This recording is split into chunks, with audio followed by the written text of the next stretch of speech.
And in South Africa, more than 70 people killed in an overnight fire that raged through a 5-story apartment block in Johannesburg, one of the worst such disasters in the city.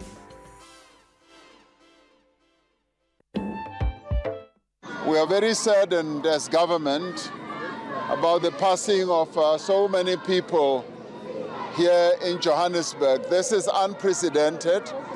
Johannesburg has never had an incident like this where so many people die as a result of a fire in the center of the city.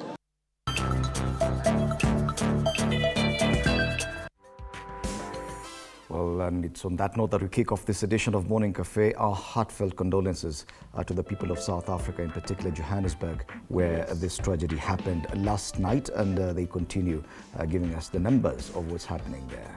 It's definitely our prayers to the people of South Africa. It is the first day of September, not a very good day to start this month. Well, back home it is actually the warmest morning since we started this edition of Morning Cafe. 16 degrees Celsius. I believe the first day we did this show it was about 10. Oh. Yes, oh, it was that cold. It was that It is getting quite warmer. A lot warmer as we get closer to the end of the year. Yes, we're already in September. Oh, yes. So September, October, November, December. Wow, 4 months to go to the end of 2023. How hot is a coffee where you are? This is a Morning Cafe. My name is Freddie Ndimuli. So next month we'll be saying Mambo ni matatu. Miezi tatu. Miezi tatu. Oh, yes. But anyway, we can still say that now. Oh, but by after the way, September, October, November. Mambo bado Let's ni not count matatu. December.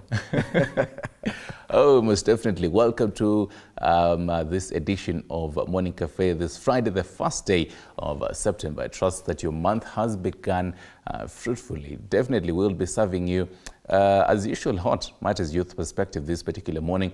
Matters Miondoko. We'll be having Bansi later on to just get to know what is trending and what has been trending in Kenya, in Africa, and also in the world. Stick around for that.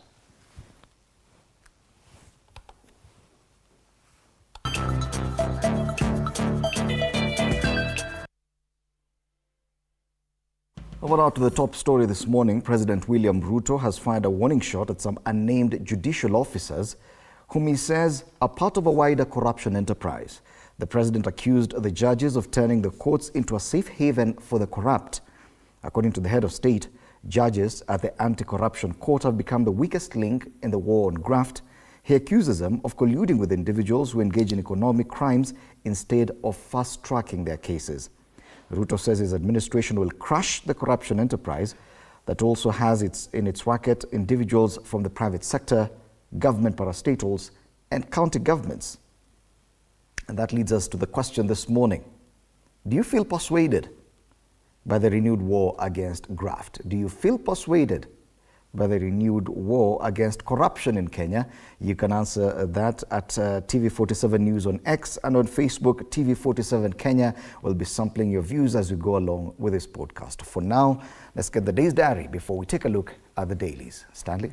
Most definitely, and today it is quite not too busy.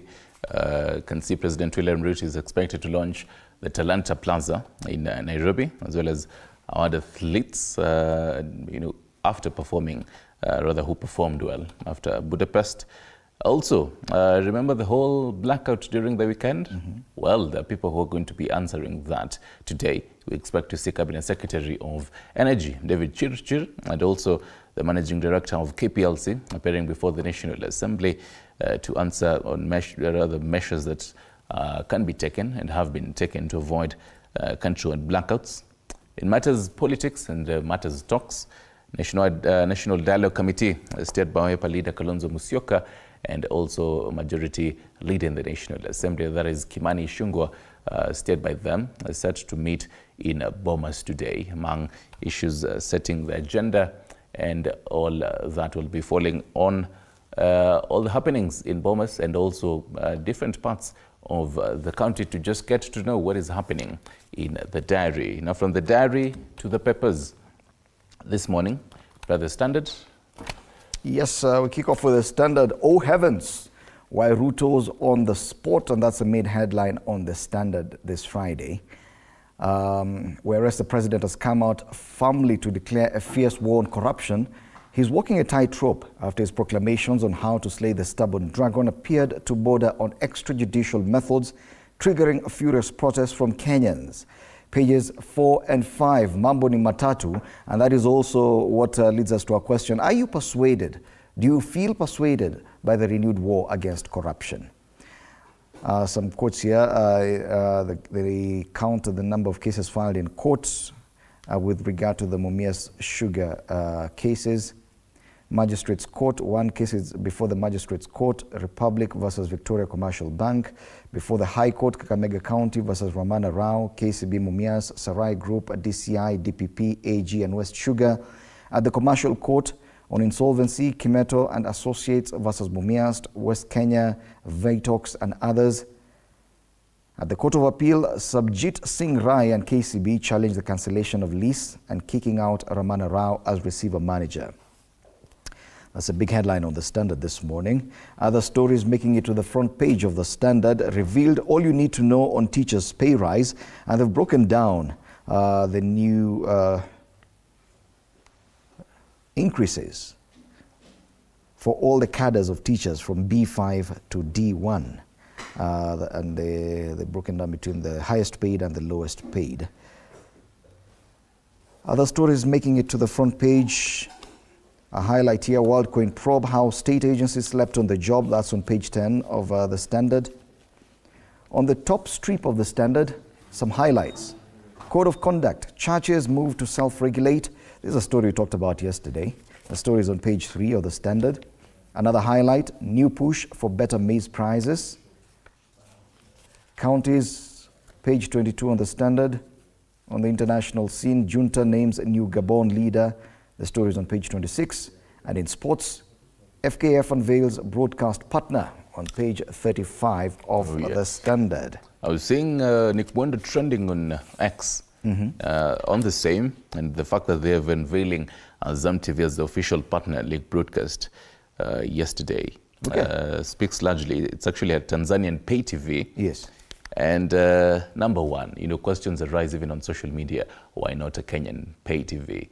And I mean, why has it really taken quite a long time to have even, broadcasting some of this sports and even the, first tier of FKF Premier League, you really have to look for it and probably just attend this match.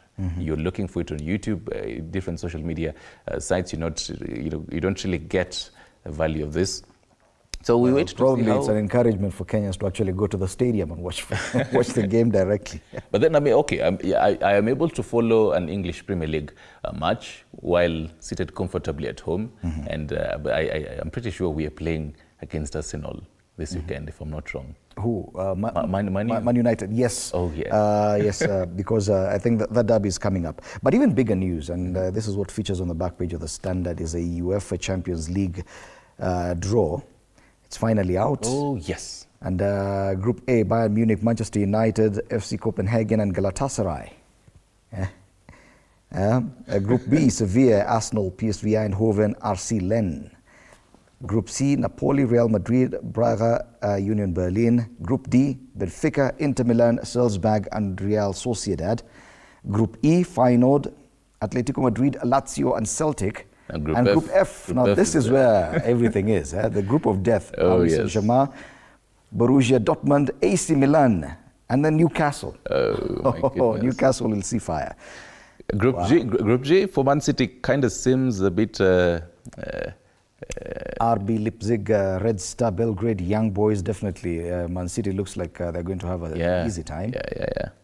Group H, Barcelona, Porto, Shakhtar Donetsk, Royal Antwerp. Not such a bad group, but wow. Group F. Group F is the PSG, real Borussia deal. Dortmund, AC Milan, and Newcastle. Group C sounds also interesting. Napoli and Real Madrid there. Yeah, it's a one-sided. Yeah, one-sided bit. Anyway, yes, the UEFA Champions League draw was conducted yesterday, and something to look forward to. Oh, yes. So in case, ladies, if he's not talking to you, rather he's not taking your taxi yesterday, he was stressed out about the UEFA draws. From the Standard to the Daily Nation this morning, and we do have back down, according to Daily Nation. So how Tycoon lost vicious sugar battle. Besieged farms had challenged 20-year lease awarded to Uganda's Sarai Group. And as you scroll down with you on the Daily Nation puts it cornered days after President William Ruto issued a warning to farms and individuals that had sued Mumias Sugar to either withdraw the cases or face the consequences. Billionaire businessman Jaswant Rai yesterday followed in the footsteps of a Dubai-based Vartox Resources Inc., rather incorporated, dropping all applications that were pending against the miller at the Court of Appeal. And Daily Nation asks, just what happened? It spares acres of that on from page 6, 7, and 8. Again, mambo ni matatu.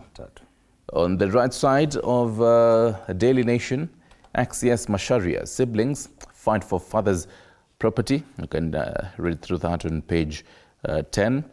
Another interesting bit here, the bottom strip of Daily Nation. Court denies Mathe Wangara bail in drugs case. So magistrate finds that suspected drug peddler Nancy Kigunzu and her co-accused Eugene Gumba pose a flight risk because of their alleged involvement in narcotics trafficking. And DPP nominee tells MPs why big fish cases were dropped. This again revolves around our question of the day this morning, matters war on graft. And Renson Mulele definitely has big shoes to fill in the somewhat and seemingly renewed war on graft. If he actually gets in there, kind of shoes that he'll be filling on this. Matters education, write-off deaths of struggling universities, urges Machogu. And still on matters education, that is now on the top strip of Daily Nation. No more KCPE, KCSE exams in hospital beds. So those who fall sick to sit supplementary test, that is on page 2 of the Daily Nation. Matters politics, Ruto's secret card against Raila's camp. His coalition has the numbers in-house. That is on page 8. Okay. And a similar theme on the People Daily, on the front page of the People Daily today, matters corruption, in tandem with the question we're asking as well, and our top story and the headline of the People Daily, why high-profile graft cases fail. And this comes from the DPP nominee's appearance before MPs. He says evidence is not always tight enough to convict the accused, and in some instances, investigators lie on oath or obtain information illegally. Candidate for prosecutor tells MPs as Aror Kimwarer Dam trials put on hold, even after former CS Munya is summoned in court. The story is on page 2 of the People Daily. Also on the front page of the People Daily, how Kenyans are coping with high cost of living. Although cost of food has been declining thanks to bumper harvest of maize, Kenyans are still feeling the pinch because fuel prices remain high, impacting prices of other goods. That story is covered on pages 4 and 5 of the People Daily. On page 6 of People Daily, and this is a highlight on the front page, senators pass climate change bill ahead of crucial talks. Organizers of first-of-a-kind meet launch app as indigenous people seek voice. And that talks about the climate change summit happening in Kenya next week. About 30,000 delegates expected to jet into the country, as well as 12 heads of states and government to take part in the conference.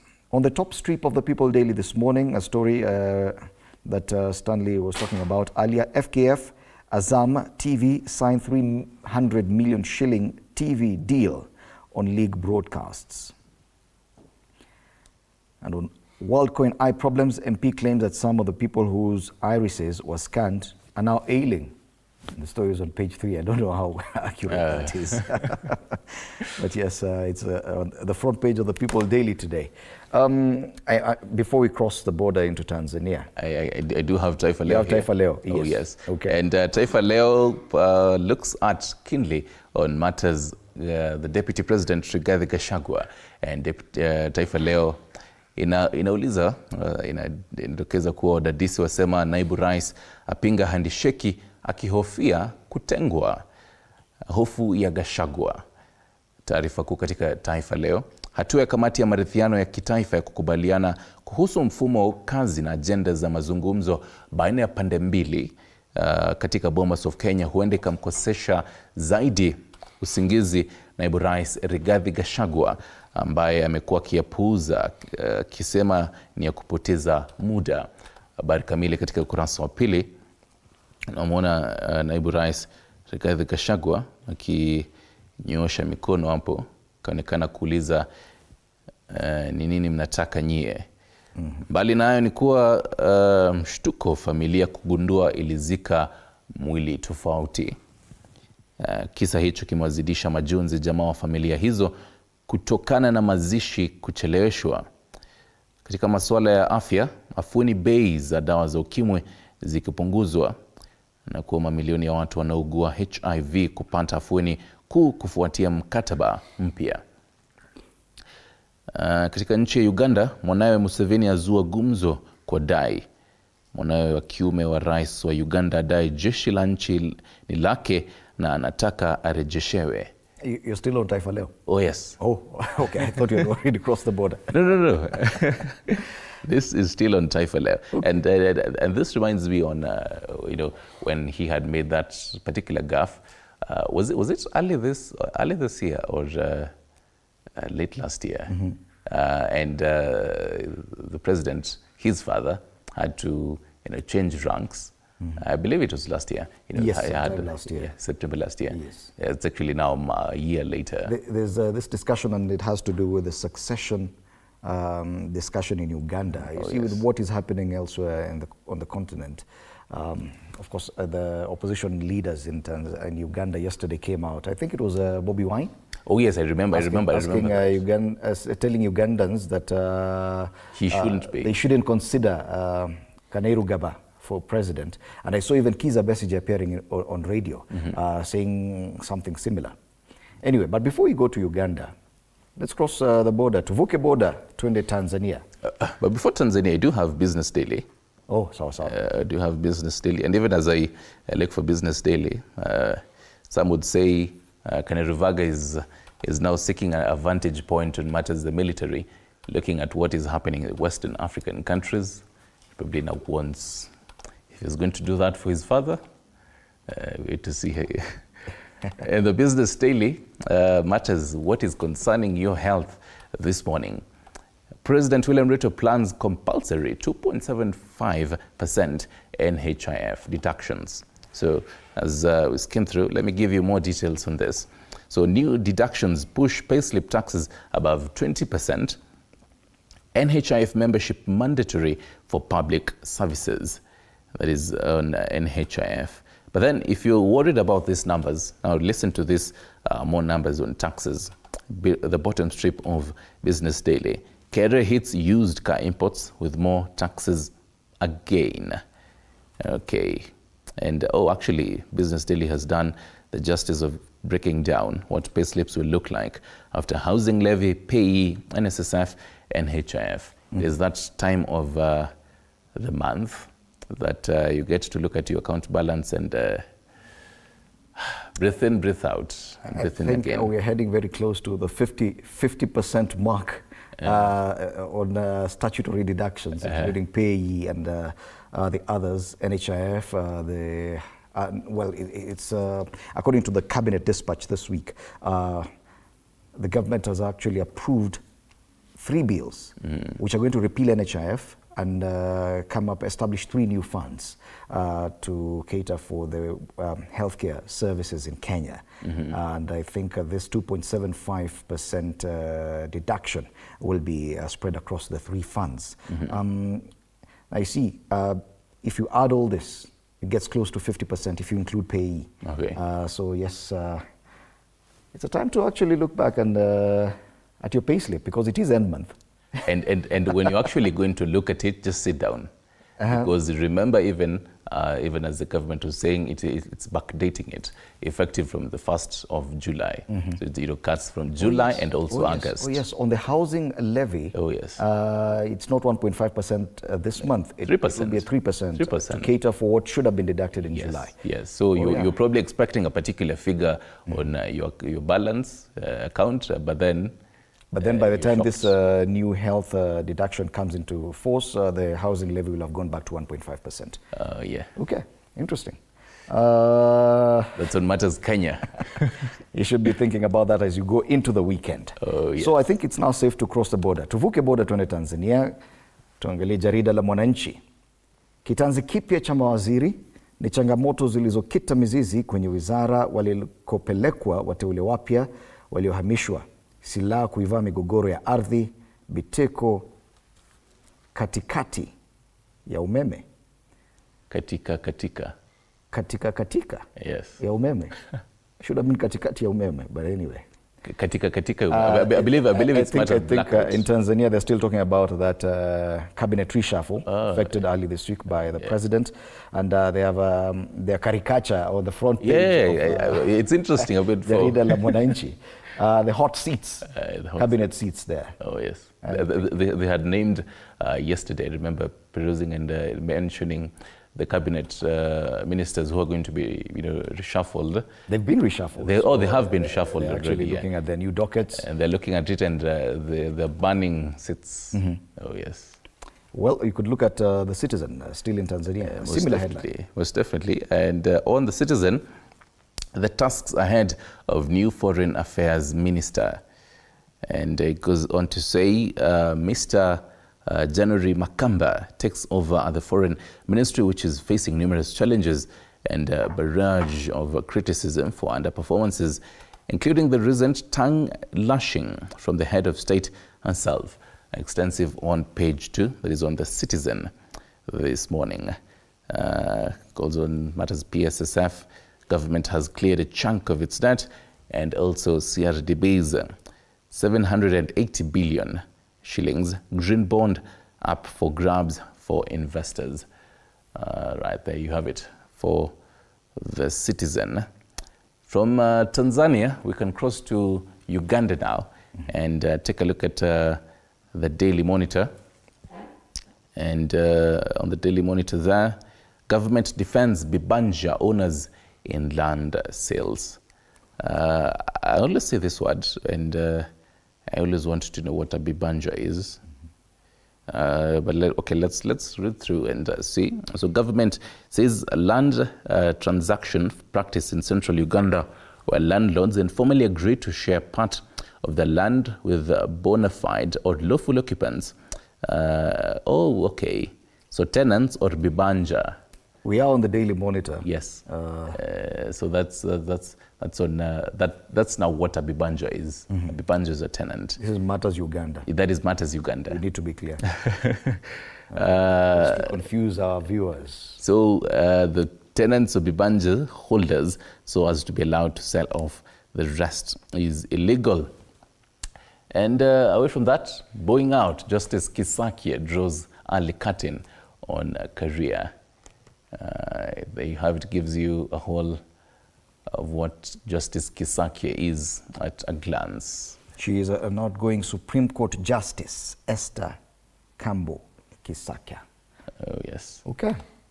And there you have it. Now we can dive into this morning's caricature for the first day of September on the Daily Nation this morning, page 17. And it reminds me yesterday, Fred telling me this is going to be your first El Nino that you're going to ever see. Gives you that. El Nino, relax. So that is the disaster preparedness. And they say, that is on page 16 of Daily Nation. Page 16 of the Daily Nation.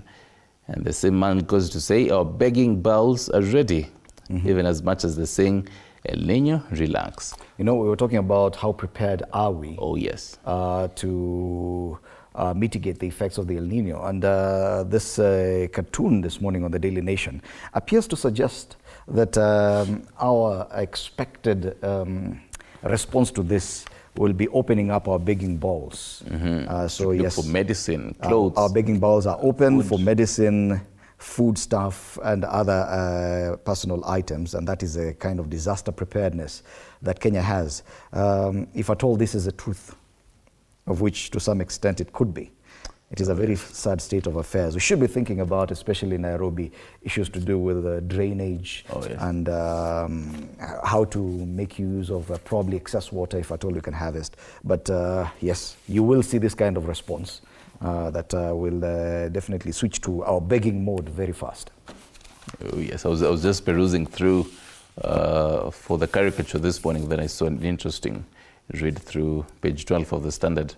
Matters Kenyans preferring expensive alcohol, but not buy condoms, says expert.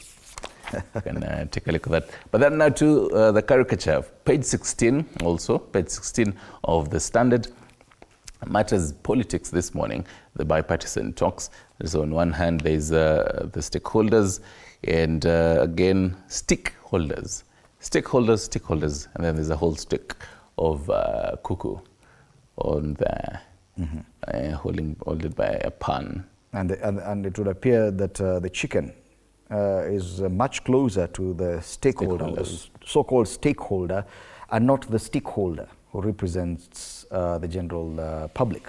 And it goes on to say, taking a look at what the agenda that both sides are really presenting and how they're ironing out some of these issues, and are they at the back of the mind? Do they remember their stakeholders? So yes. Well, interesting discussions there, and interesting caricatures and a representation of what should be headlining on the dailies. Today the theme appears to be one, in as far as Kenyan dailies are concerned, matters to do with corruption and mambo ni matatu. Mambo ni matatu. Mambo ni matatu. Today is Friday, the 1st of September. Lazima miondoko.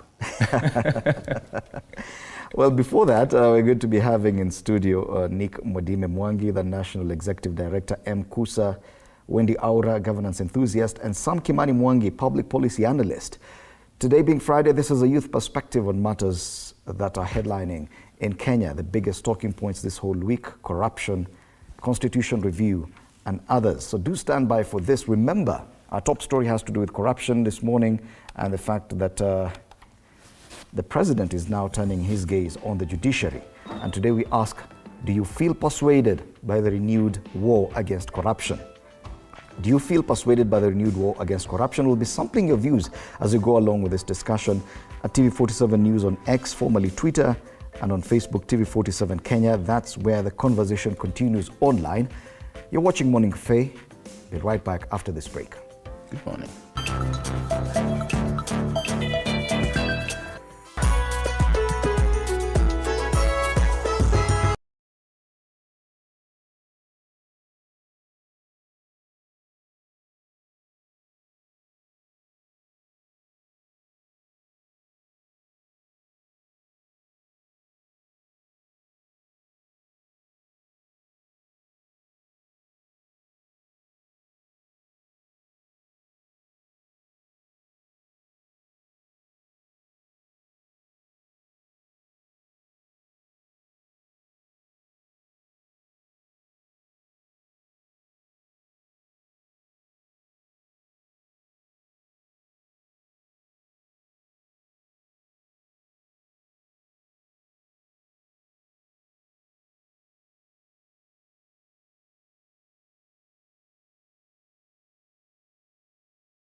Welcome back. You're watching Morning Cafe on TV 47 with me, Fred Indimule. This is a Friday, the very first day of September 2023. The discussions this morning center around corruption. On the front page of the Daily Nation, back down how tycoon lost Vishia's sugar battle. Farms had challenged 20-year lease awarded to Uganda's Sarai Group. On the Standard, the front page, oh heavens, why Ruto is on the spot.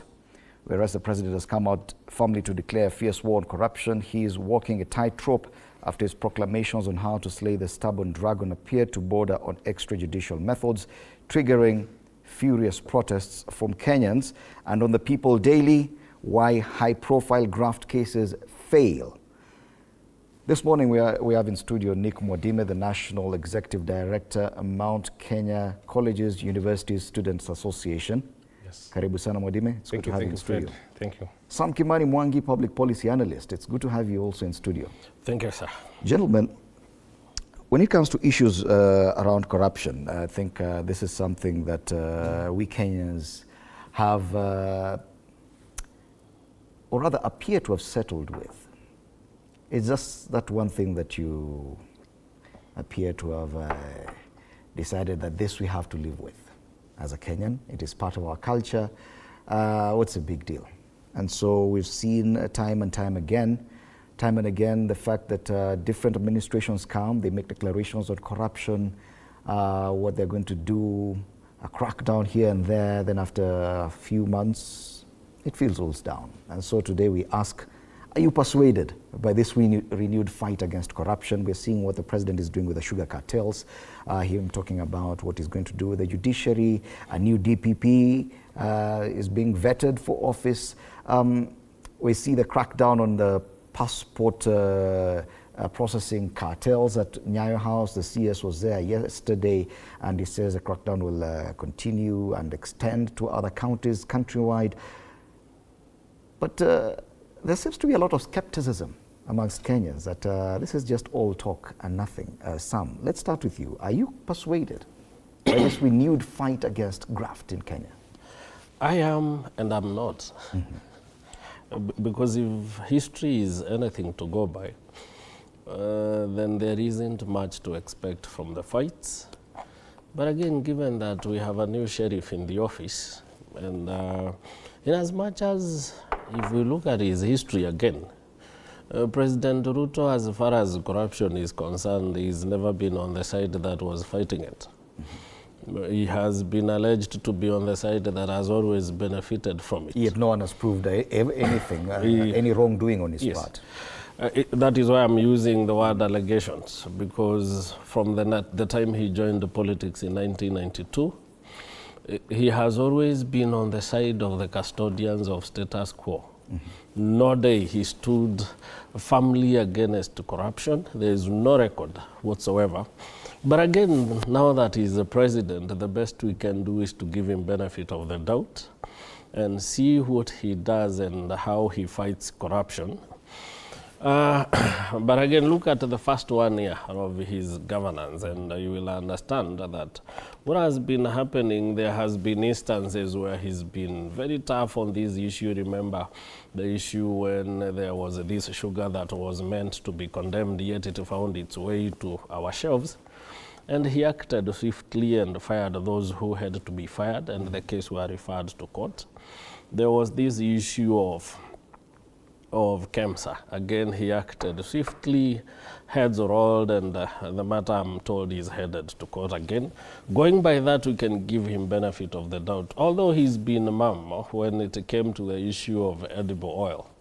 And the media gave us evidence of what happened, how there were people who made about 10 billion at the expense of KRA and Kenyans, while KNTC could have imported the oil directly, chose to give it to. So it is hard to tell whether what we have is a hullabaloo of the president facing out all the cartels to represent them with his, or it is a case of a president serious on fighting corruption and who's chosen that this time around, even if it means that we have to transfer some people to some address in heaven. I don't know how that is to be happened, that it has to be done if it is the only way we'll solve this issue of corruption. It is age-old.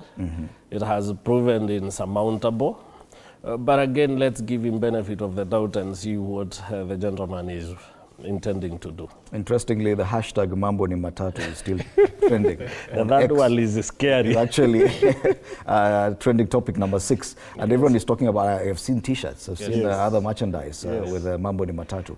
And such a phrase, however controversial, has the potential to actually excite the masses, that finally someone is actually talking tough, at least, because we saw the kind of helplessness that the previous president even talked about issues to do with corruption, while admitting that the government was losing close to 2 billion shillings daily through corruption. At some point he asked Kenyans, what do you want me to do?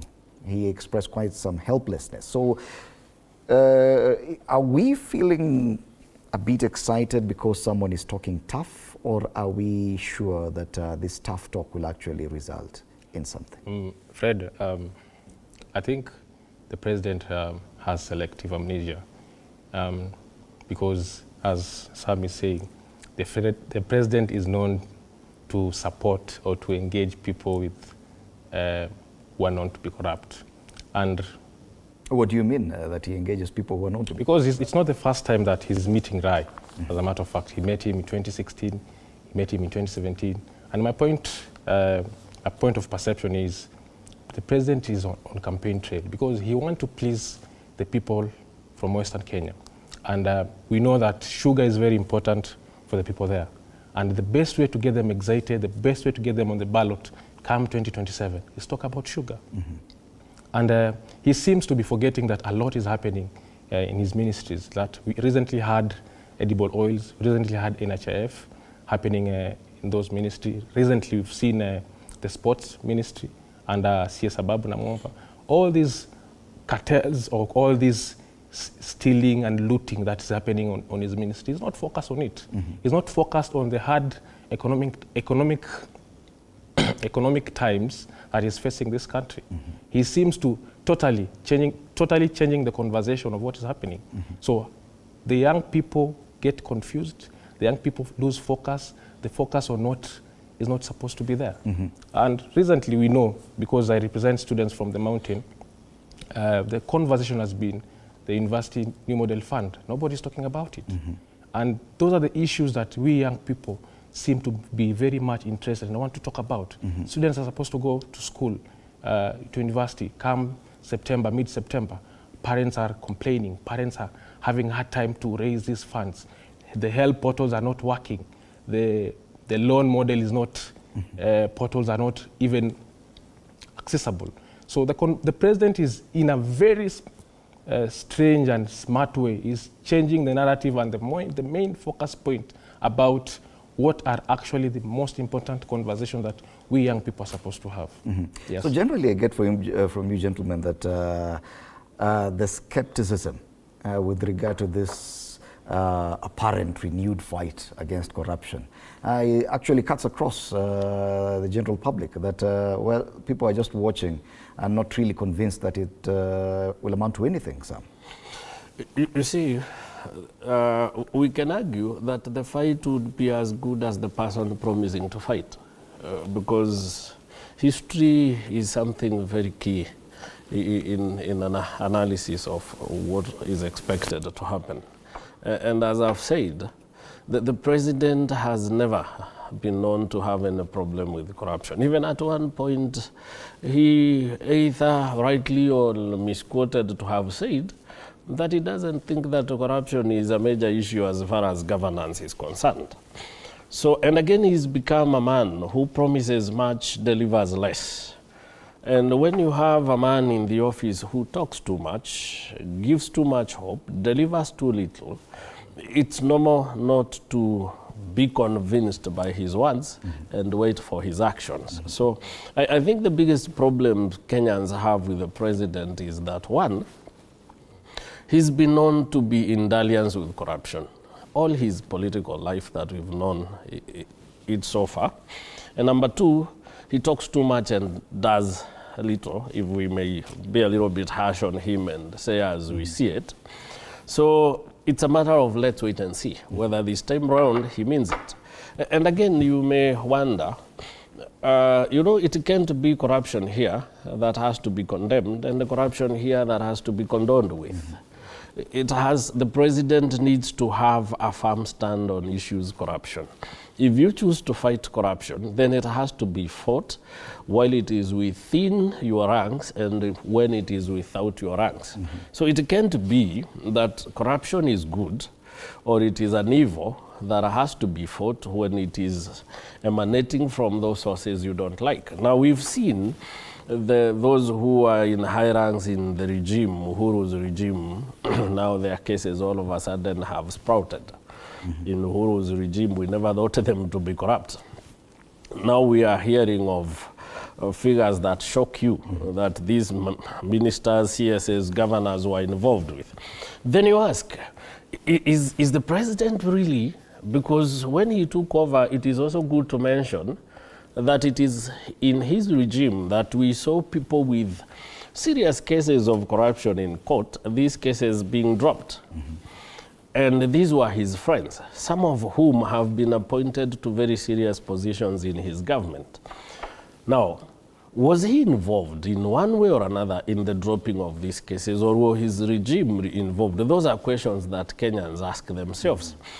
And if then he was or he was not, where do we draw the line? When is corruption good and when is corruption bad and it has to be fought? When you ask yourself another question, what wrongs have Rai really committed? Wrongs have to be looked at in the eyes of the law. Which laws has this guy broken? If there were systems in place that allowed him to be an importer of sugar to the extent to which he is grown, which I think is very unfair for the nation, to have one man being the one in charge of controlling the supply chains of sugar to an extent of 50%, that is near monopoly. Yeah. And monopoly is not necessarily corruption. Yes, it isn't. Yeah, you see, dominance, business practice, yes, but dominance in business is not a crime, and that is why we are asking. Is he being fought because somebody thinks he's making too much money that can be made by his close friends? Or is he being fought because the president is so concerned that his businesses and the dominance is what has made the sugar prices go high? But again, as we've always known, sugar is an age-old problem in Kenya, right? We have crops that take over 1 year to grow, while there are crops that could do better. We have old machines that keep breaking down. We have public institutions that are meant to crush sugar that keep falling in debt in out. And then we have cartels that knew that the sugar business is as sweet as the product itself, and there is too much money to be made, that have controlled these ones, ensuring that the sugar production in Kenya will ever succeed. So it's an issue that we must look at it with all honesty and ask ourselves, is it that we have introduced a new breed of sugar that is going to mature faster, be better, and that is going to improve the livelihood of the farmers? Is it that the president is so concerned with the production and the costing of all these processes in view of reducing the prices? So it's a very complex issue, and the Kenyans wonder whether it is business as usual for these people and we are the pawns in this intricate game, or whether for the first time we have a president who has our interest at his heart. Okay. So the best we can do is to wait and see. But I'm apprehensive about it. I don't think there is anything new that is going to come out of it. What do you think about his approach, Mambo ni Matatu, that will send you here, or the other place? Well, Zayuni. Before I get to Mambo ni Matatu, I want to agree with Sam, because we have seen, you remember when the president was the deputy president back then, his office had a huge corruption scandal of the arms. Today, as we speak, one of his good friends is chairman, Mr. Rashid Echesa, from the western part of Kenya. So to him, I want to understand that his battle is very, very, for lack of a better word, selective or strategic, because again, looking at the number of votes that the western part will bring come 2027. That's a huge basket. And him talking about publicly, mambo ni matatu, that is very scary because we have empowered EACC, recently appointed the chairperson. We want to empower our judiciary system. But if the president is talking about mambo ni matatu, we saw the clip whereby Mr. Rai was forcibly taken from his car. That is very dangerous. If this can happen to a billionaire, it worries the young people here, especially at the mountain. What will happen to us? Because if allegedly this Mr. Rai is very corrupt, the procedures and the process is he's summoned by DCI, he's taken to court, and there's a court process. But today as we speak, we see him withdrawing a case at the Court of Appeal. One tends to think what actually happened, the intimidation that happened there so that he drops this case at the court. And again, it makes us really worry about the president's motive on empowering the judiciary systems, because we have seen and we still see him doing or practices unconstitutional things like appointment of CAS still in court, fighting to give his supporters or his friends jobs. And all of this is culminating to 2027. It is 1 year down the line. We don't see any track record, still promises, empty promises, still talking about things that he cannot deliver. He has not delivered, and he will not deliver, right? Our top story today is about, still linked to this, about his warning shot to the judiciary. He says that these cartels have extended to the corridors of justice, that some judicial officers are in cahoots with the cartels and some government parastatals, and including county governments. Now, this is one arm of government talking about the other arm of government, and he says he will go after these judges, describing them as the weakest link in the fight against corruption. I'm talking about that and linking it to this headline on the front page of the People Daily, where this DPP nominee is talking about why graft cases fail. Evidence is not always tight to convict, and in some instances, investigators lie on oath or obtain information illegally. Now, this would appear to pit the executive against the judiciary. Is that really the right approach? Because it should be a concerted effort by the entire government, including the legislature, if at all we are to fight graft. But when we see one arm of government saying it is the other arm of government that is failing on this and we're going after them, do you think that a kind of approach would work? Firstly, it is good to appreciate that the people elect the president. They don't elect the members of judiciary, but they elect the president. At the end of the day, it is the president that they expect to see doing things in as much as we in the know that it doesn't fall on the president's desk to do them. But since he's the one who will be answerable to the court of public opinion on whether corruption was fought, on whether things went as people expected, so you understand where he may be coming from. That, in other words, he's telling judiciary, I'm the one who will face the people. I'm the one who will be crucified on your behalf if things don't work. So you guys must work. But it is also good to respect that constitutionally, the executive is not superior to the judiciary. And the judiciary in our constitution has been formed in a way that it has self-regulation mechanisms to ensure that there is no corruption within its ranks. But again, it is also good to note that the judiciary is formed by people who have selfish interests. It isn't politicians only that have selfish interests. So it is true, though no evidence may be adduced, but it has been alleged that corruption has found its home in the judiciary. We've seen senior members of judiciary being dragged into court because of corruption. At one point, the former president thought it was good for us to have judiciary ombudsman so that we can have a prefect in judiciary to check on what is happening. I think all these were desperate measures by the executive trying to tell judiciary, you two have to put your house in order. So I think what is right is that the president ought to sit down with the head of judiciary, being the CJ, And they too need to have this serious conversation that you have to clean your house being the judiciary. The JSC has to do and to carry out its role as it should. And then he too has to sit down the DPP and the DCI, the ESCC. This thing of us having cases being taken to court and being dropped because there was no sufficient evidence, yet we have the ability to investigate and tell whether it is true you've been involved in corruption or not. The weakest link, as he says it, I would say it is not so much in judiciary, but in the ESCC and other investigative organs. Because if you bring a weak case, judicially will definitely tell you this one. We are not going to send somebody to prison because you want him to be sent. The judiciary can only send somebody to prison because there is evidence enough to prove that this person is culpable. Okay.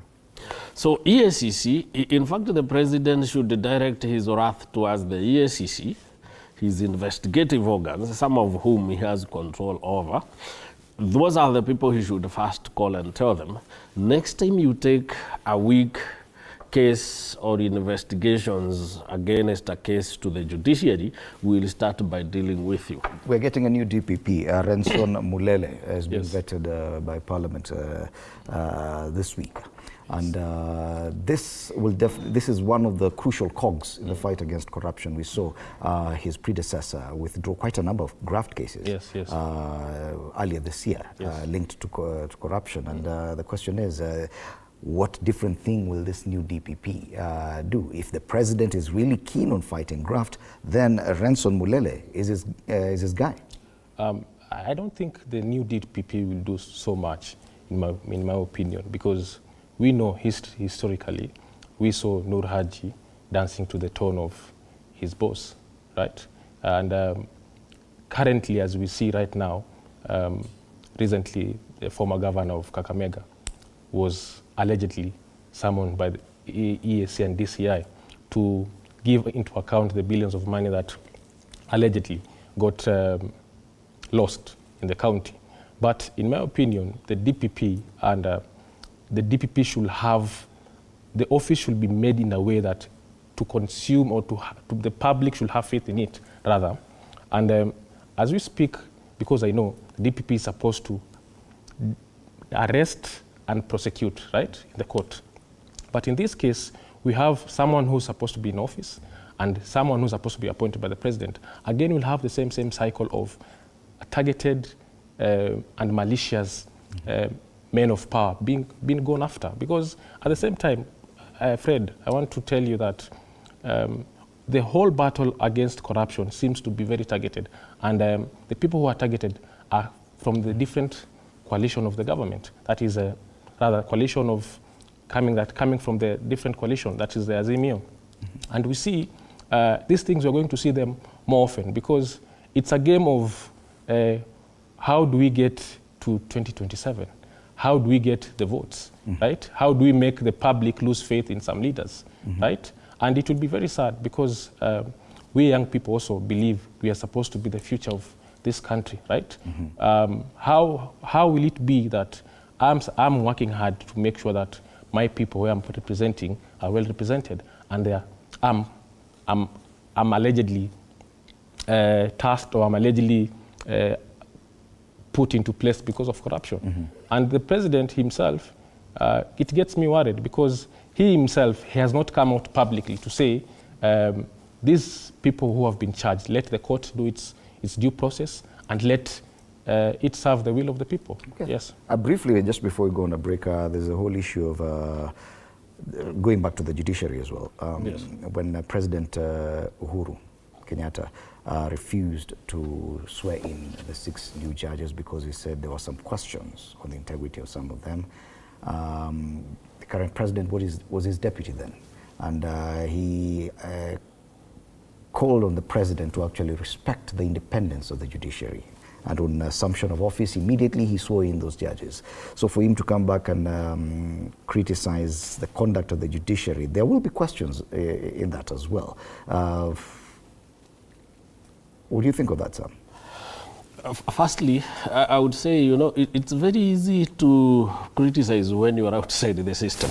But again, when you are where the rubber meets the road, things changes because you are now on the receiving end of the short stick.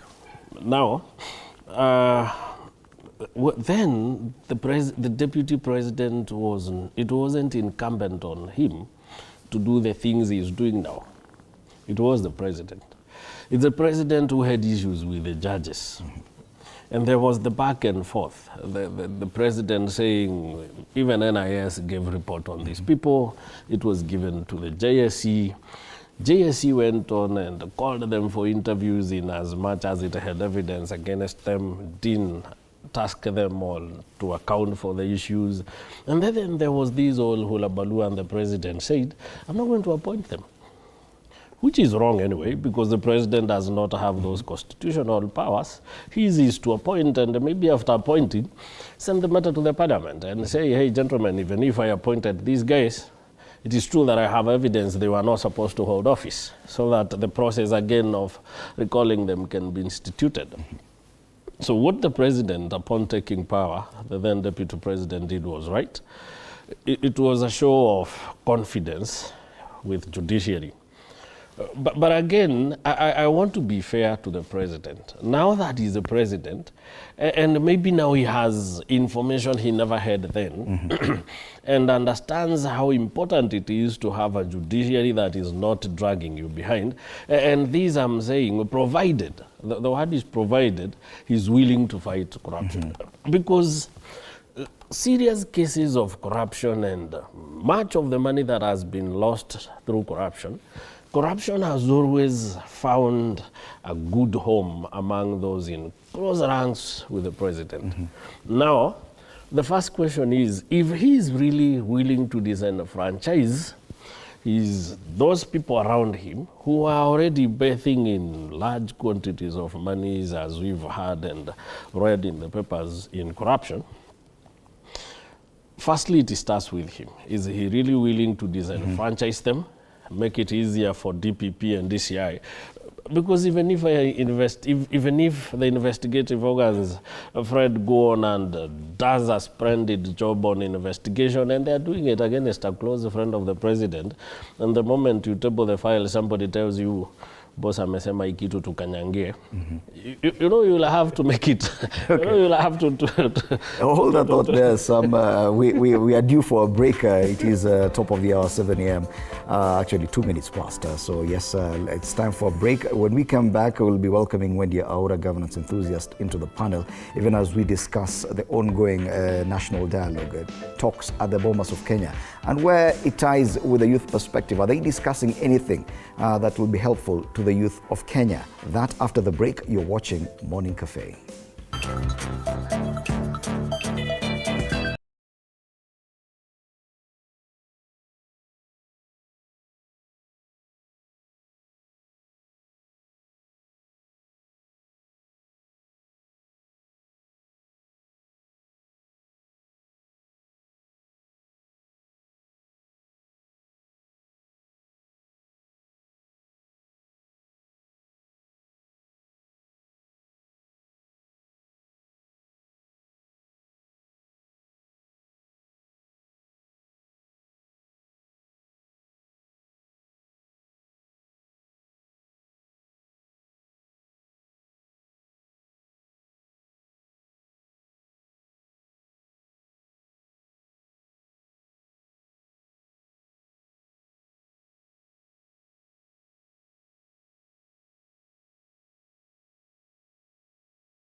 Watching Morning Cafe on TV47 with me, Fred Ndimuli.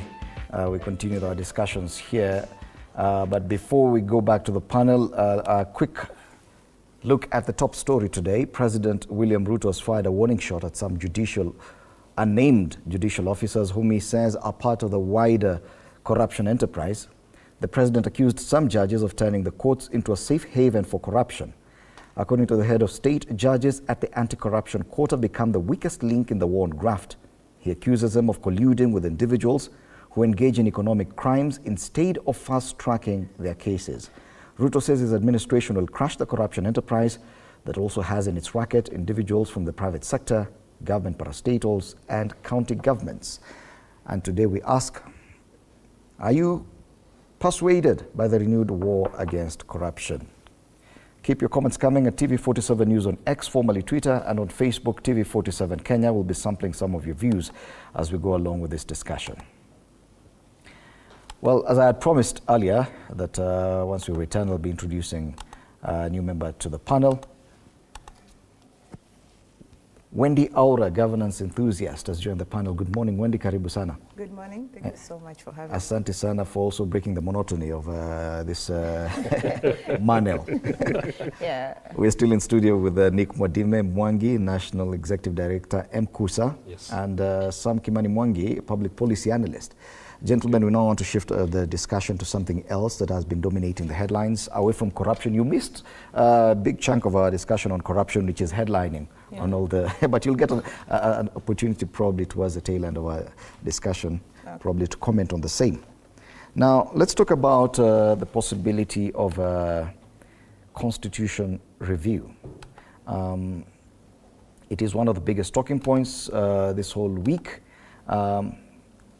On Sunday, 27th of August, we marked 13 years since the promulgation of the new constitution. Yes. There are those who feel time is ripe for us to revisit some of the provisions of the constitution, relook at them. And we saw a group of 5 eminent Kenyans led by PLO Lumumba and the Greening Action Party chair, Isaac Kalua Green, talk about their plan to initiate a popular initiative to review the constitution. They talked about a raft of things to do with representation and so many other things. But what is clearer is a process going on at the Bomas of Kenya with the National Dialogue Committee. They've ratified the agenda. They've agreed on what to discuss, and the talks are set to begin. Today there will be a meeting there. I'm not so sure if they're beginning the talks in earnest. But whatever they'll be talking about is out in the public. Now, the feeling is that these are select few Kenyans. They've come up with a list of what they want to talk about. The question is, as we talk about the youth perspective, do you think whatever is ailing the youth currently is being addressed there? Is anyone thinking about the Kenyan youth who makes up probably the bigger chunk of our population? Wendy, let's start with you. Thank you. For me, let me just start and say that we cannot have discussions about young people when we are not on the table. And so far, I haven't seen the face of the youth being included.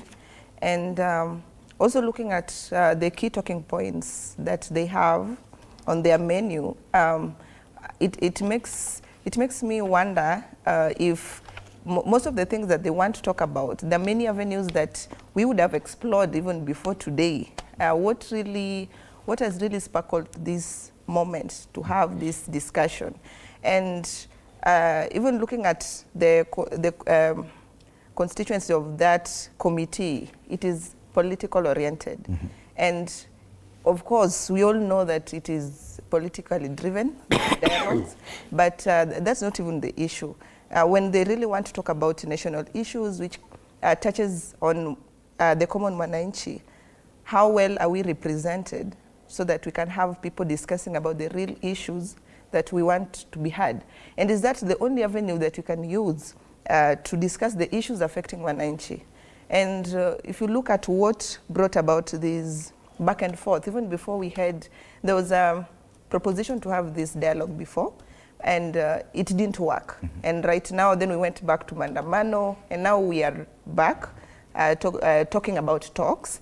My question is, because it was driven by the fact that the opposition had issues with the current government. Yeah, and if it was really not about the politics, the issues of the politics between the two parties on either sides, what other ways would have used to talk about, let's say, the cost of living? Yeah, let's talk about inclusivity. We've heard songs and songs before about inclusion, and we've tried through the parliament, through trying to amend the constitution on the 2/3 gender rule, trying to implement it.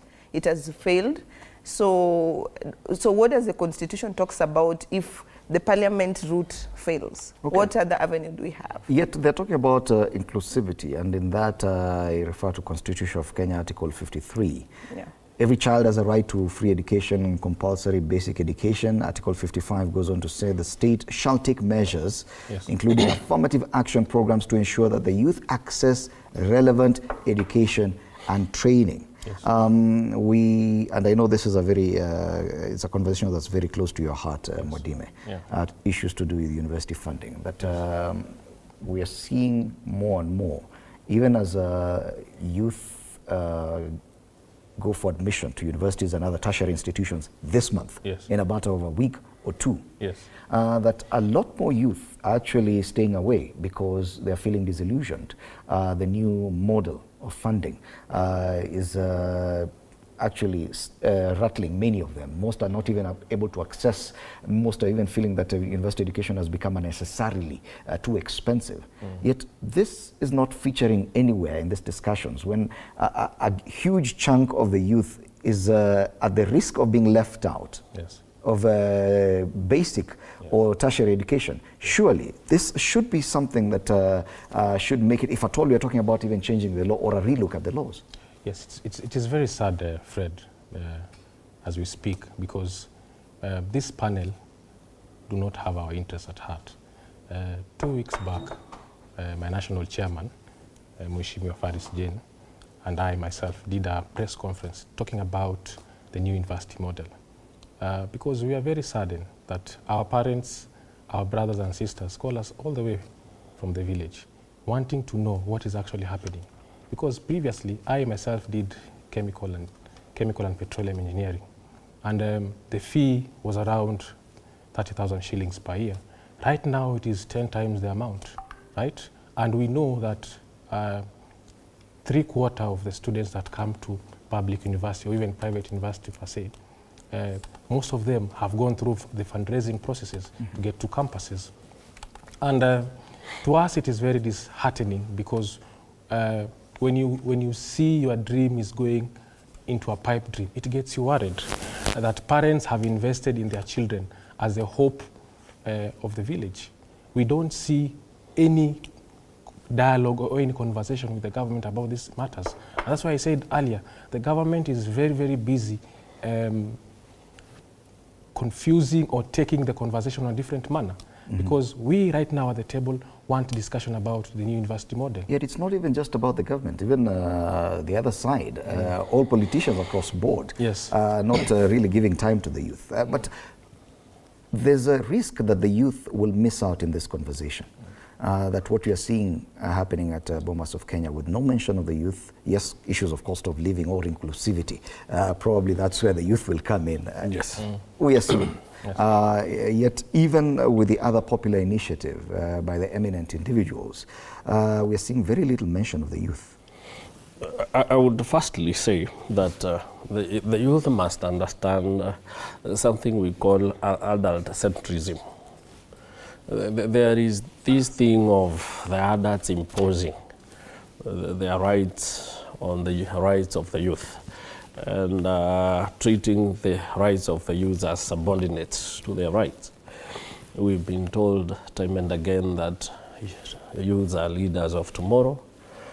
In a way, it's a way of silencing the youth and telling them, hey, you will have your time, all right? So you have to wait. So the youth must understand that the adults really consider them as children, and that when the fathers and mothers are fighting, it must be assumed that the fight also has the welfare of their children in it. and that the children must not be on the table to discuss issues with their fathers and mothers. And therefore, the youth must take their space on the table. It's never been given. Azimio wasn't given the chance to sit down with Kenya Kwanza. They went for it. They demanded through the streets until the government said, okay, it's okay, guys, let's come and talk. It has never been given on a silver platter. That is one thing the youth must understand. They must make their numbers work for them. We cannot keep saying that Kenya is a youthful nation and all the youths do, they are keyboard warriors.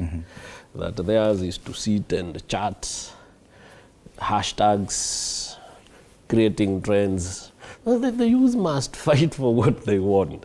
And I must tell them, especially him being one of the student leaders, in our days we did not wait to be invited on the table. The youth in universities actually set the agenda for No, we did. I remember in our times, because I was part of the university leadership, you couldn't even dare talk about changing the model of funding. You couldn't even dare talk about changing our fees. How? Because we could even ban the entire university, bad as it may be, but because we knew one thing. If we don't talk about it, nobody is going to talk about it. So we knew the only way to stop them from doing is to show them that we too can fight. We've been tear-gassed around in these streets of Nairobi demonstrating in early 2000s when we were in university. But you got your voices heard. But we got ourselves heard. So if the youth really want to be heard, and if they think these things is bad, they have all the public institutions, youth in thousands. Don't call press conferences. This language is not understood by our politicians. Instead Issue ultimatums. Yes. Raila Odinga issued ultimatums. They were not heard. He said, you guys, we have to sit down and talk about these issues. Nobody took him seriously until he went on the streets.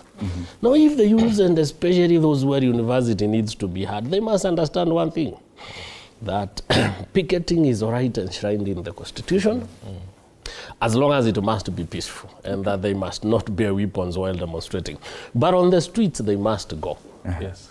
That is one thing. Number two, the youth must also understand that you cannot be taken for granted when you have the numbers and you have made the numbers count.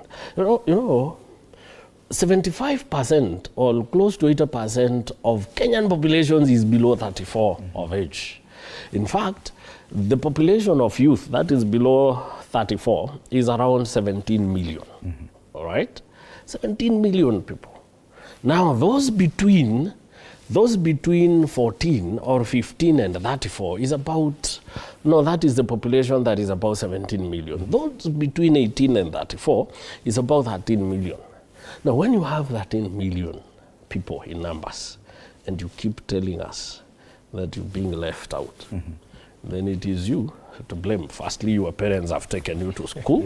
You are the learned and the informed youth. It is you. And the assumption is that, probably misplaced, that when you go to university, it is your parents definitely who's paying for you, which is not really true. Yes? The reality. We have reality versus... at the university, it is actually a problem. Let me tell you what our parents actually do on the ground, leave alone the theory. They do fundraising for intake. And after that, you are now an adult. Now campus is about adulting, yeah? And most of the times for us who got sponsored by the government, when the help comes, you have to manage that help your own way in terms of how you're going to cater for your needs and also include fees. Yeah, so it's a stage where you don't have to go back to the parent and now ask again next term, what am I going to do? Yeah, so it's a very crucial part of education education system that we need to really discuss, and it brings me to the questioning of were young people, the students, were they stakeholders, or maybe did they get the opinion from them when they were changing the model?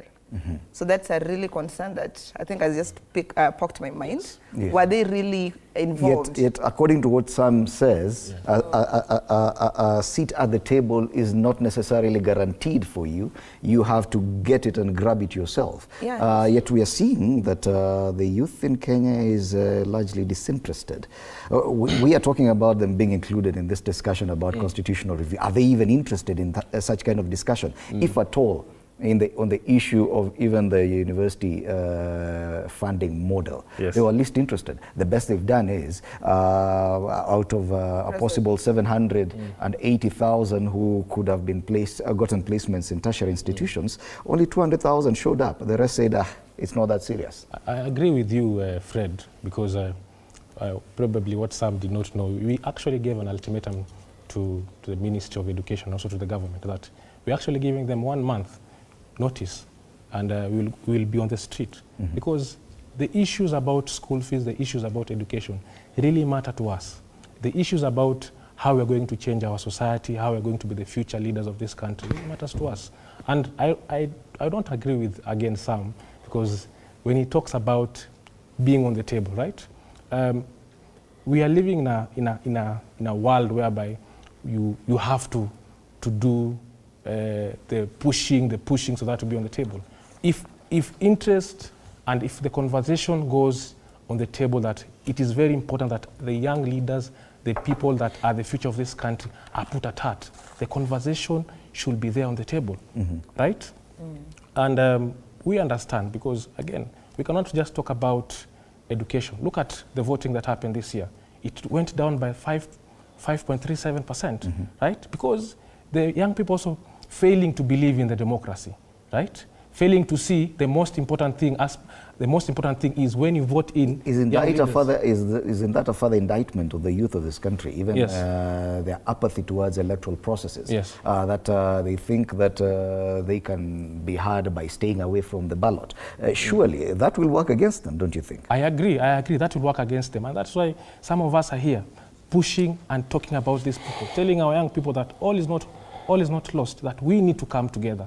We need to speak as one voice, right? These are young leaders here, and they are telling the young people outside there, all over the country, that it is very important that we talk about this, because it is first, we start by dialogue, right? We must have this conversation, and when it is necessary, endorse Article 37 as some. This disinterest, disillusionment is culpable. You can actually feel it, that people are just so disinterested in any kind of conversation that's going on in Kenya. Yes. This will definitely affect the future of this country. Yes. In about 10 years or so, we'll have a whole generation of people who in their youth were so disinterested, but now they are adults expected to lead this nation, but they do not have the capacity.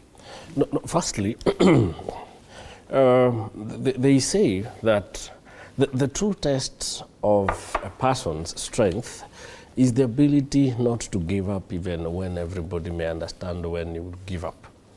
Now, we can all understand if the youth give up. If you look at their statistics, we are talking of that our overall unemployment is about 12.7, 67% of which is the youth, which means that about 4 million youth are unemployed and in active labor force, meaning they're actively looking for jobs but can't find them. Now, it is also said that about 1 million joins the job sector yearly, and our economy can only absorb about 0.9, meaning that there is always about 4 million youth which is growing, that is unemployed, and even these 0.9 million employees whose jobs are being created in the economy, most of which is created in the informal sector, which is not unemployment, it is something to keep you going as you hope for something better. Now, when you look at those statistics of youth, look at the high cost of living, the spiraling debt in the nation, the endemic unemployment, you understand why the youth, and again, the youth have grown to see these two faces. Odinga got into politics in 1980s. Ruto got into politics in early 90s. So the two have a combined political experience of over 70 years. So youths have been born and that they have been seeing these two gentlemen at the apex of the system that has been a letdown to them. So you understand why to them maybe elections means we are being told to go and crown our next oppressor, and we're not going to do it, so we keep off. But again, is that the best way to look at things? No. Arab uprising was initiated by youth. Even our own freedom in 1963 was fought for by young people, with the help of a few oldies, of course. Come on, talk about our revelation and our acquisition of the multi-party democracy. The youth were at the heart of it. Now, the ones we're calling old leaders. Now the old leaders today, but they were the youth then. They did not count their self-security more important than the state of the nation. So they got out and fought. Some of them paid the ultimate price, but others lived to enjoy it. So what I may wish to tell the youth of today, I'm still a young person, though not constitutionally a youth. Just left that cohort. Over to this other side. I'm a young person. Ally. Yes, Welcome now to I'm this a side. friend of the youth. I am a ally and a friend of the youth. But what I may tell them is, one, the youth have the numbers. What they need to have is the strength and energy to fight. It's very simple. Just go out, express your voice, tell these oldies, hey, gentlemen, we are not going to sit down as you mess us up. And you know, we risk sounding like inciters. No, but you see, and that is why I keep telling them, they must do it in accordance with the law. Yes. Picket, be peaceful, but come out and express yourself. Okay. If you want to be included in these bipartisan talks, then don't wait for it, don't wait for the committee to be formed. Say, hey, you're not going to form that committee without us. Yes. And part of the issues we must talk about are our issues. And you're not going to talk about our issues without having us on that I'm table. looking at the raft of the list of agenda there, 5 of them. Outstanding constitutional matters, electoral justice and related matters, entrenching funds into the constitution, establishment and entrenchment of state offices, that's opposition and the rest, fidelity to political parties, and there's nowhere here. So how will the youth get themselves onto this table?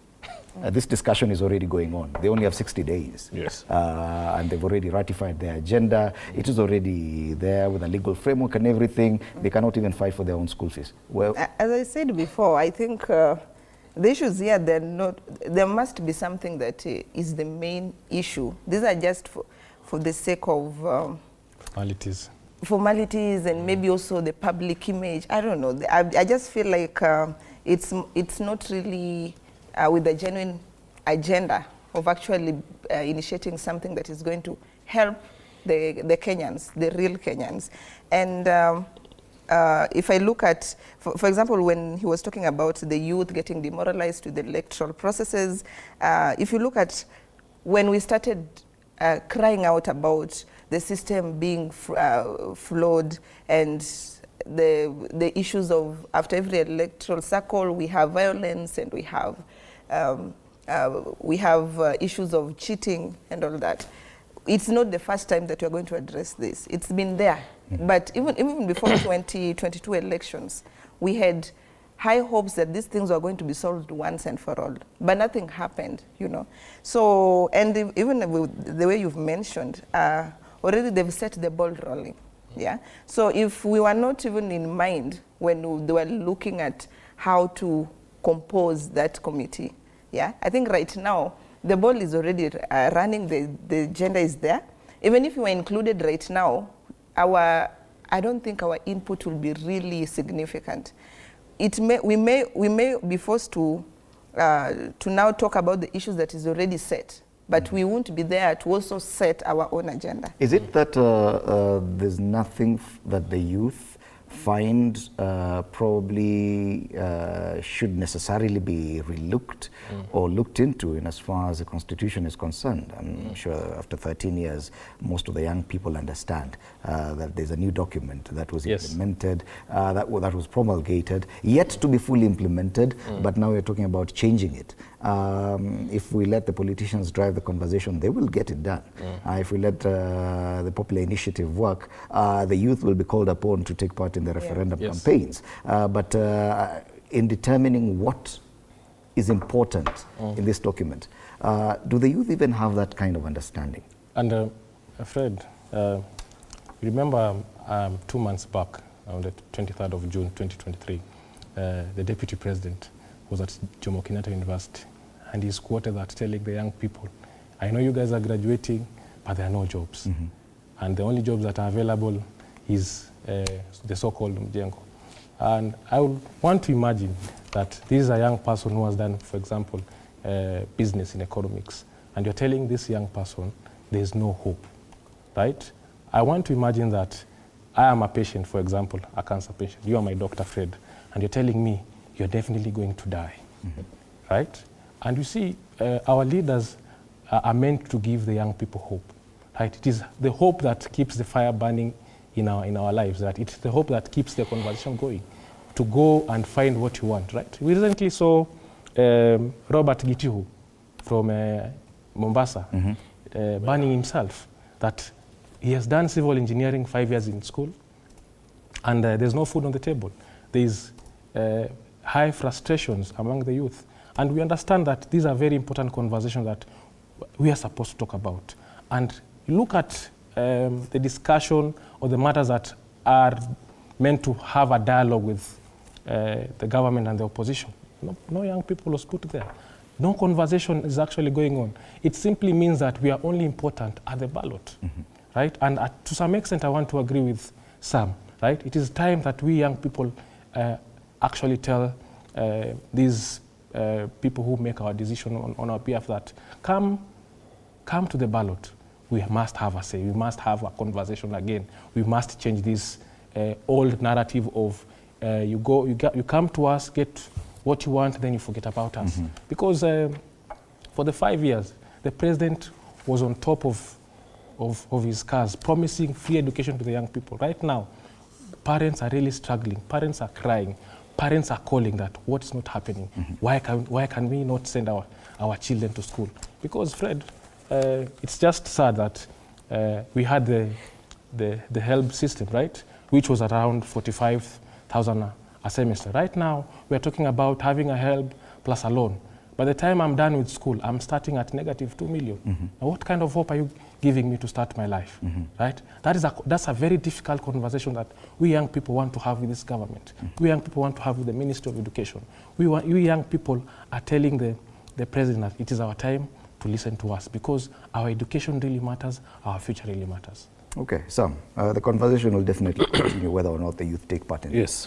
Probably we move on and take a look at the necessity of this discussion. So whether or not the youth will come and agitate for their own interests, if they feel capable of doing it. But we are seeing now for the very first time the possibility of a real amendment to the Constitution, given the fact that even the opposing political sides are at one table discussing the possibility of amending these things. But there are issues that come into question. For example, the creation of the office of the Leader of Opposition, vis-a-vis the fact that we understand that our current system of governance is totally different. And someone asked me this question today, this week. Once we create the office of the Leader of Opposition, and we know that our system has the executive, the judiciary, and the legislature. Where will this office sit? Will it be part of the executive? Will it be part of the legislature? Or will it be part of the judiciary, if at all? Because the fact is, in Parliament, we only have the leader of the majority and the minority side. So where will this leader of official opposition be? You know, what will happen, firstly, I'm not a lawyer, but I understand a few things about the Parliament of Kenya. One is that we are going back to the old constitution.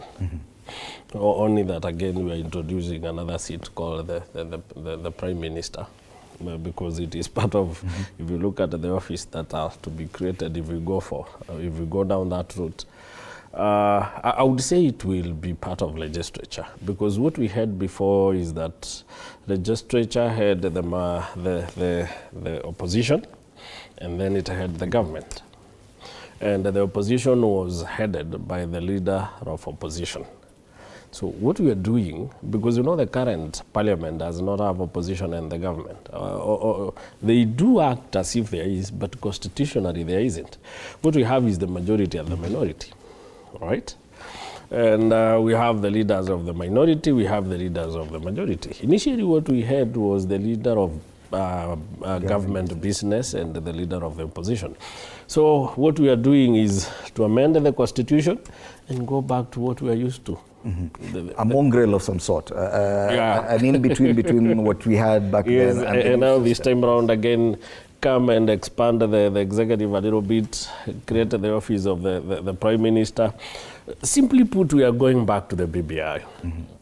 The BBI was bad because you were not the proponents, and the people didn't like it.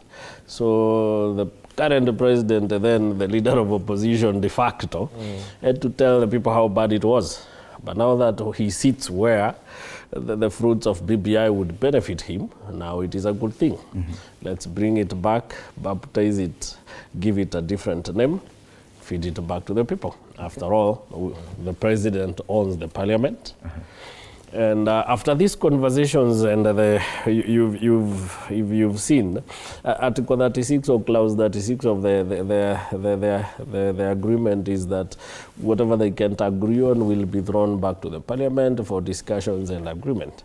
The report they come up with again goes back to parliament to be subject to discussions in the parliament.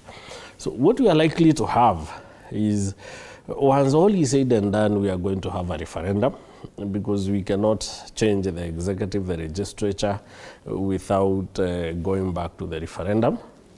We shall have the seat of the Prime Minister created, and maybe given its roles and functions and powers, we shall have the position of the leader of opposition created, and then we shall have a new phase of the executive and legislature. But again, not everything that happens is actually a bad thing. Because think about it, in as much as our cost of living is very high, but again, it has been worsened by the post-election chaos that we normally have. Because this is our calendar as a nation. It takes us elections after every 5 years, but we fight for like 1 year. Then we settle down and we start campaigns immediately for the next 3 years, meaning that the government has about 1 year to work undisturbed and serve the Kenyans. Otherwise, it is we are fighting or we are campaigning in between. Now, if we create the position of the Prime Minister and we create the position of the leader of the opposition, it is going to come with excess baggage. But at the end of the day, it is going to quiet these big boys. It will fix the politics. It will quiet these big boys who think they must have something for themselves after elections. And in a way, we are not going to have 1 year of back and forth, the fights. So it's an ugly, horrible situation that we have to live with, because it is a choice we've made for ourselves. It would appear the issues there are not the issues that really people identify with. Yes. The issues that you talk about, university funding, that will affect you directly, is not what the discussion at the top level. And it reminds me now of discussions going on elsewhere on the continent. The youth generally military age, feeling uncomfortable with the status quo, uncomfortable with even the concept of democracy itself. In Kenya, we're still haggling with our democracy, which we do not really know which direction. Are we going this way? Our governance system is this. This excitement that we see elsewhere in the continent, generally young people, how come we're not seeing that kind of excitement? Young people getting really concerned about the governance of their country in Kenya? I won't really rule out that we are not concerned. It is, we are actually concerned, and that's why when you look at even the mandamandos that happened, obviously they're rallied behind political bigwigs, and the people who show up in large numbers are the young people. So when we talk about being concerned, it's about, you can be concerned, yes, but what can you do about it? To what extent can you reach when it comes to being concerned? Now, it's not even just the Azimio Mandamanos we are talking about. We've had other lobby groups and other factors. Other factors are like, there were some, the hustlers. There are some hustlers in CBD who protested. We've had the human rights associations. They are also coming up to also agitate on their rights. So there are many, I've seen many small facts of groups of people coming to agitate about what's really happening. Mm-hmm. And so when we are concerned about what's happening, because all these political decisions at the top, it's what causing the high unemployment rate, the high education fees, looking at the cost of living. All of these are linked to the decisions we make after elections. Mm-hmm. So what we can do and what Constitution offers us is now the picketing that is allowed through the Constitution. Mm-hmm. But again, also, because we feel that giving pressure through that means, we feel that we'll be heard. Mm-hmm. Beyond that, we are not sure if we go maybe the route of trying to lobby through the parliament, if it will work. We are not sure if you can trust parliament being sober and being really sober and genuine in their voting of issues, real issues. Because what we've seen so far, the trend is about political alignments, voting according to your alignment, and becomes almost automatic. And yet that is a concept of democracy. Yes. Yeah. That the legislature and the kind of discussion we are seeing at the national level, that is democracy. Yes. That eventually we're going to see this democracy that we have will allow the people at the top, the old people, if you like, capture the entire governance system at the expense of the youth. And that is probably what people elsewhere on the continent are uncomfortable with, the concept of democracy failing to work, or some certain generation taking advantage of democracy to stay in power beyond what they should. First, Fred, I will not say our Kenyan democracy has failed to the young people, but rather I will say it's still on the process of growing. Mature democracies like the United States of America, what happens is when you go to campuses, the parties that are known, that is Democrat and Republicans, they have booths whereby they have the young people aligning themselves with such policies. I think the conversation needs to start at the university levels, whereby we have these political parties presenting their manifestos to the young people, their policies to the young people. When the conversation is about policies, when the conversation is about the need base of what needs to change in our society, especially to matters of the young people, then the conversation can become interesting.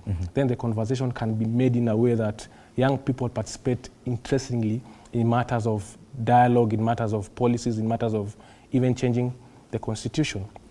And we have seen that's where we have seen most of our political parties, including the ruling party, UDA, were only interested to up to a certain extent, including also Azimio, where I'm also affiliated with. We are only interested up to a certain level, right? That the youth are only represented at the ballot, not in matters of discussing policies, matters of discussing, policies. What is really, really important at that level. And in my opinion, Fred, that is where we need to start the conversation. Because when we're talking about democracy, when we're talking about how to develop our country's democracy, we need to start talking about what is important policies to discuss as a youth. Okay. Yeah. A few years back, and you talk about the days you were in campus, those are the kind of discussions that even the current democracy that we talk about in Kenya, and the agitation towards the governance system that we currently have, most of it was discussed at that level. Student leaders, universities, scholars. if at all the universities or university students or college students or the youth in general will not take part in that conversation, they may resort to other forms of involvement later on once democracy fails to work for them. People will always find a way to fight back. You know, it took our forefathers or our grandfathers over 60 years to react to the imperialism of the white. And I know at some point the young people of this nation will get tired. And it will come to a point when what will happen will be ugly. But it will have to happen if they are too pushed to the corner.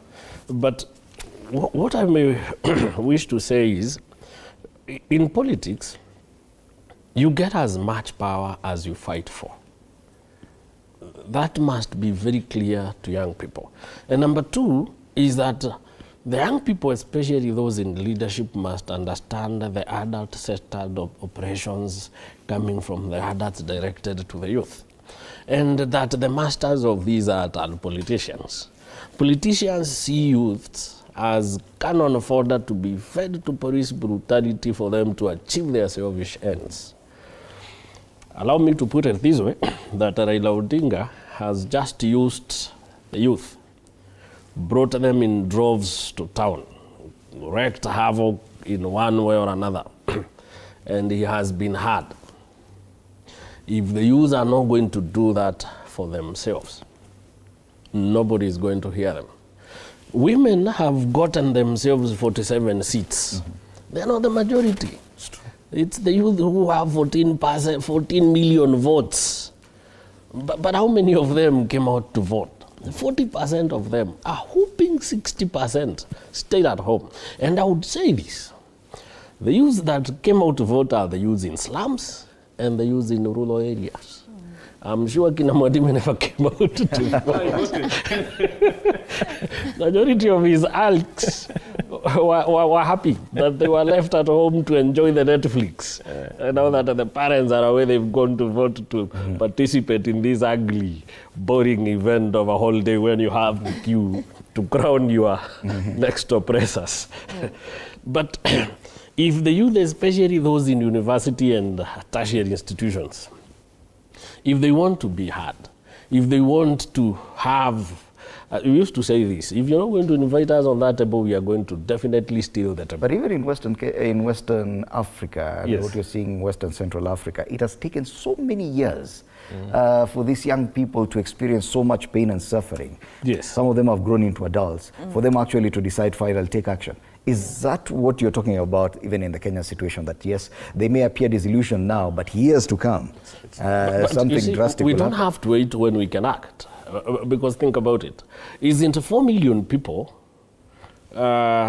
with qualifications, willingness, ability to work, and actively looking for a job, not employed? Is that not endemic? It is. Now, is the cost of living not too hard for them? I can actually tell you the number of my friends that have had to send something to those who are in college, because they tell you it is bad, completely bad here, right? Look at what they are going through when they say the portals, they've just reported to school, right? This week, or this weekend is when they're joining. Yes. But again, they don't have money. The school fees have hiked tenfold. We used to pay 30. As you know, we used to get help. Yes. You leave even some of the money with your parents. Yes. You actually start sending No, money back. before you leave for school, you tell your mom, you know what, I have like 5K that I can live with you. And your mom is like, wewe nani mtoto wa shule. Then you go to school and you have good money to enjoy yourself throughout the 3 months and you come back. And I think much of why there wasn't too much fight in our times, it's because systems were working then. But times have changed. Things have gotten tougher. The economy has gotten itself in a quagmire, financial, there's piling debt, the shilling is weakening day by day, and all that, right? So I think what I would say is to young people is nobody is going to discuss your issues if you don't discuss them yourselves. And you don't have to make it violent. You have the numbers, you have the institutions, you have the platform. What the youth need to do is to put themselves in an organized platform and start talking about their issues seriously, and let the politicians know that it is not going to be business as usual. You also need to mobilize your numbers to come out and vote. If you have 14 million votes, then the youth can give us the presidents, for God's sake. It is one point we've always missed, that one of the change that we could cause is on the ballot. We've always had good guys coming out to be voted for. I think they even gave up the likes of. Yet there's also the debate on whether or not electing a young person really results in any benefits for the youth. So, ladies and gentlemen, because of time, I'll ask you to give your final comments. It's also an opportunity for you to comment on the issue of corruption, but you choose what to say. It's I'll give you about a minute or so, Wendy. Yeah. Of course, let me start with the issue of corruption. My take is, let's see where it goes, because we may not judge right now that there's a hidden agenda behind all these harshness. But if it is in good faith and genuinity, then we'll definitely welcome it. Because we all know that, actually yesterday in the house, we were actually discussing about how the collapse of the sugar factories have really affected the farmers. Because personally, my grandfather was a sugarcane farmer, and I was telling them that when they can't pay the debts because of the issues at the top at the factory, then the farmers in those areas, actually that is their main source of livelihood. They take their kids to school with those, with the sugarcane. Yeah, they do a lot of things. They buy land with those income. So when they're really affected, many jobs were really affected.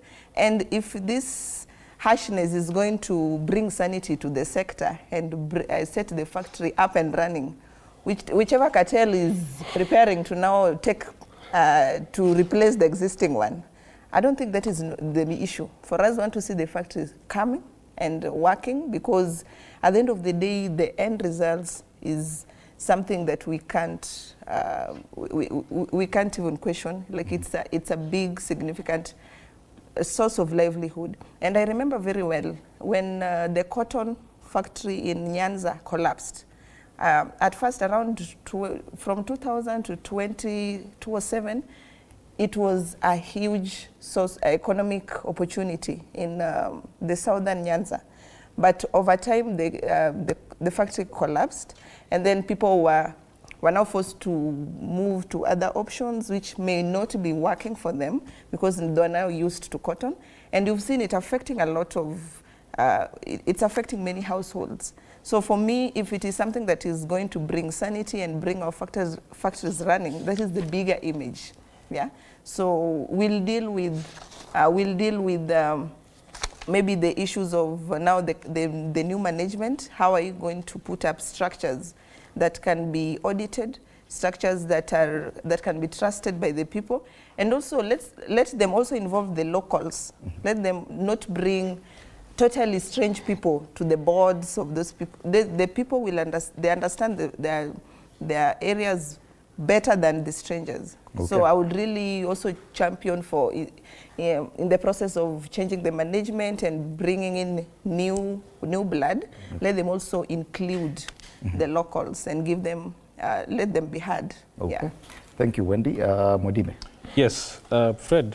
I think my parting short remarks is the talk on corruption should not be politicized, and we have seen history memorial that this conversation of corruption is over and over again. What we need to do is empower our institution, the EACC, the DCI, and the judiciary. And we should not divert any attention. That we need to talk about the new education funding model, we need to talk about job opportunities, we need to talk about representation and participation. Two, because if I don't say this, my people will hang me. On the issues of bursary, right? Leaders coming from Mount Kenya speak very vocally on one man, one vote, 1 shilling. Because, Fred, if bursary allocation, for example, Ruiru constituency or Juja constituency, where my national chairman comes from, is around 200 million, and the population is around 200,000, right? We see allocation of 5,000 to the bursary. 5,000 is very little for one to take into the school. And it will be very catastrophic for one to even imagine that he can go to school and finish with 5,000. Finally, Fred, I want to thank all the viewers of MKUSA, Mount Kenya Colleges, Universities and Association. We have over 10,000 students who are currently watching. And I want to tell them that this is our time. Mm-hmm. It's our time to fight. It's our time to come in, as Sam is saying. It's our time to have a dialogue on the table. Okay. Thank you. Finally, Sam, you get to wrap it up for us. Thank you. What I would say is that the president should know that he has the blessings of Kenyans in fighting corruption. In fact, it is the only thing that we would expect him to do best, because if he does it, then Kenya would save a lot. If the former president told us that we lose about 2 billion shillings daily, then if the president can save us about 760 billions for us in a whole year, I think then we wouldn't have to be overtaxed to meet the budget deficit that he has in running his government. So Heko Bona president, fight corruption, and let's hope that this time around it is not another window dressing activity to nowhere. On the matter youth, what I would still tell the youth is there will be no discussion about youth unless the youth are in the discussion themselves. If you're not going to be invited to the table, steal the table. Mm-hmm. Let there be no discussions. But while at it, make sure that it is peaceful and it is within the Constitution. Okay. So fight for yourself, you have the numbers. Mm-hmm. Stop being crybabies. Steal the table if you'll not be invited there. Because if you're not a part of the dining table, you could be menu. Yeah, so you don't allow yourself to be the menu. Thank you so much, Sam Kimani Mwangi, public policy analyst, Wendy Aura, governance enthusiast, and Nick Mwadime Mwangi, National Executive Director, Mount Kenya Colleges and Universities Student Association. Our panelists this morning on the youth perspective right here on Morning Cafe. Thank you so much for your considered opinions on the matters that we've discussed. And now to editorial comment. As a crackdown on cartels within the passport processing system intensifies, it is imperative that the effort brings lasting change and eradicates the deep-seated corruption that has plagued the process for far too long. Only yesterday, we saw the Cabinet Secretary in charge take a proactive step by visiting the immigration offices at Nyayo House. This fact-finding mission marks a significant turning point in addressing a crisis that has left thousands of Kenyans grappling with frustrating delays in obtaining their passports. The distressing tales of Kenyans enduring extended waiting periods, uncertainty, lost opportunities, and undue hardships in acquiring passports due to corrupt practices have been a stain on the nation's reputation.